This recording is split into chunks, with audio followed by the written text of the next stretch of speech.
বন্ধুরা, আপনারা শুনলেন যে পিএসসি অফিসে চাকরি প্রার্থীদের বিক্ষোভ। দেখুন, বিক্ষোভ হওয়ারই কথা। তার কারণ এই মুহূর্তে বেশ কিছু নিউজ চ্যানেলেও এই খবর প্রকাশিত হয়েছে এবং একটি সূত্র মারফতও জানা যাচ্ছে যে 100 পয়েন্ট রোস্টারে কিছু সমস্যা হয়েছে। আপনারা জানেন যে 100 পয়েন্ট রোস্টার সেই সংক্রান্ত ভিডিও আমার দেওয়া আছে। সেখানে রাজ্য সরকার নতুন 100 পয়েন্ট রোস্টার করেছে, কিন্তু সেই 100 পয়েন্ট রোস্টারে কিন্তু কিছু সমস্যা হওয়ার কারণে পিএসসি এখন এই মুহূর্তে নতুন নোটিফিকেশন বের করতে পারবে না। শুধু তাই নয়, পুরনো যে সমস্ত যে নোটিফিকেশনগুলো ছিল, অ্যাডগুলো ছিল, যেগুলোর ইন্ডিকেটিভ অ্যাডভার্টাইজমেন্ট পিএসসির তরফ থেকে প্রকাশ করা হয়েছিল, সেগুলোরও কোনো রকম কিন্তু আপডেট থাকবে না। অর্থাৎ সেগুলোও কিন্তু বেরোবে না ফুল নোটিফিকেশান। অর্থাৎ ভোটের আগে, এখন ভোট সামনে, দেখুন ইলেকশন ঘোষণা খুব সামনে চলে এসেছে। আপনারা জানেন যে 5-7 তারিখের পরেই যে কোনো দিন ভোট ঘোষণা হয়ে যেতে পারে। 5ই মার্চ কি 6 মার্চ কি 7 মার্চ, একটা মোটামুটি আন্দাজ যে 10-12 মার্চের মধ্যে ভোট ঘোষণা হবেই। তো সেই হিসাবে সময় খুবই কম। তো এই মুহূর্তে একটা প্রশ্ন অবশ্যই দেখা যায় যে ছাত্রছাত্রীদের কথা ভেবে পিএসসি বা এই যে 100 পয়েন্ট রোস্টার যেটা প্রকাশ হয়েছে, সেগুলো কেন ভেবেচিন্তে প্রকাশ করা হয় না। এবং এই ব্যাপারে পিএসসি 100 পয়েন্ট রোস্টারটাও তৈরি হয়েছে অনেক দিন আগে, সাথে সাথে কেন কোনো উদ্যোগ হয় না। মানে একটা গড়িমসি ভাব কিন্তু পশ্চিমবঙ্গ পিএসসির রয়েছে, যে কারণে আপনারা প্রথমেই যে ভিডিওটা দেখলেন, যে বিক্ষোভ দেখানো হয়েছে পিএসসি অফিসে। আমরা জানি এমনিতেই ওবিসি সমস্যাতে অনেকটা দিন কেটে গিয়েছে। এখনও পর্যন্ত 2024-এর যে প্রথম যে রায়টা ছিল, হাইকোর্ট যে রায়টা দিয়েছিল, সেই রায়টার উপরও কিন্তু স্টে অর্ডার আনানো সম্ভব হয়নি।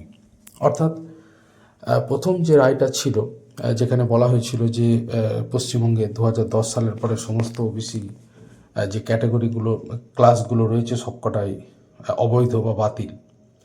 কিন্তু সেটার পরে রাজ্য সরকার নতুন করে নোটিফিকেশন তৈরি করে নতুন করে ওবিসি সমস্যা মেটানোর সমস্যা সমাধানের চেষ্টা করে। সেটা অবশ্যই ফলপ্রসূ হয়েছে,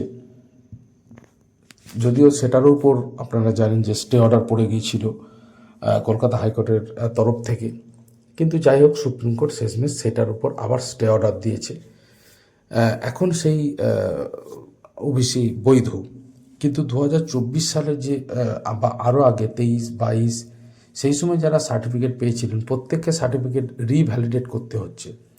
এবং এই ব্যাপারে আগে যে নোটিফিকেশনগুলো পরীক্ষায় যে সমস্ত পরীক্ষাগুলো হয়েছে, তাতেও একটা সমস্যা থাকতে পারে। যারা পিএসসি ক্লার্কশিপ বা মিসলেনিয়াস পরীক্ষা দিয়েছেন, তাদের তো তখন সেই পুরনো ওবিসি কার্ডগুলোই ছিল, তো তাদের রিভ্যালিডেট করাও একটা সমস্যা। তো এখন যদি কোনোভাবে রাজ্য সরকার পুরনো ওবিসিটা স্টে অর্ডার আনতে পারে, তাহলে সেই সমস্যা মেটে। কিন্তু আমরা দেখতে পাচ্ছি সুপ্রিম কোর্টে হিয়ারিংই হচ্ছে না। এসআইআর নিয়ে বা অন্যান্য গুরুত্বপূর্ণ বিষয়গুলো নিয়ে হিয়ারিং হচ্ছে, কিন্তু ওবিসির যে ব্যাপারটা, সেটা নিয়ে হিয়ারিংই হচ্ছে না, পুরনো ওবিসিটা যাতে স্টে অর্ডার আনা যায়।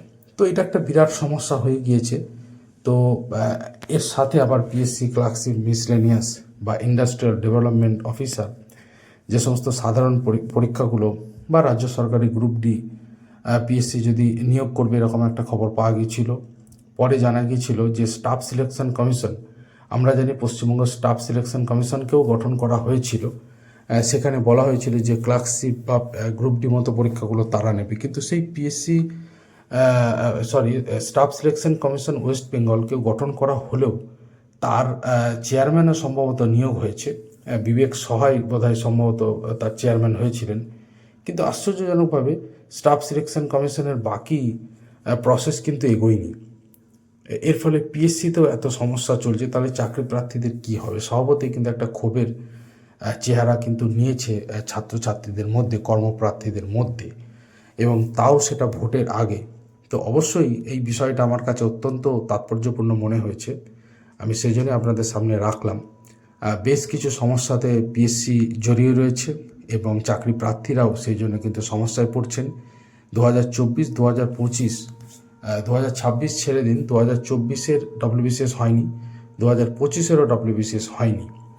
তো অবশ্যই এই বিষয়টা ওয়াকিবহাল মহলের দেখা উচিত এবং ছাত্রছাত্রীরা সেই কারণেই কিন্তু বিক্ষোভ দেখাচ্ছেন। তো অত্যন্ত তাৎপর্যপূর্ণ মনে হয়েছে আমার।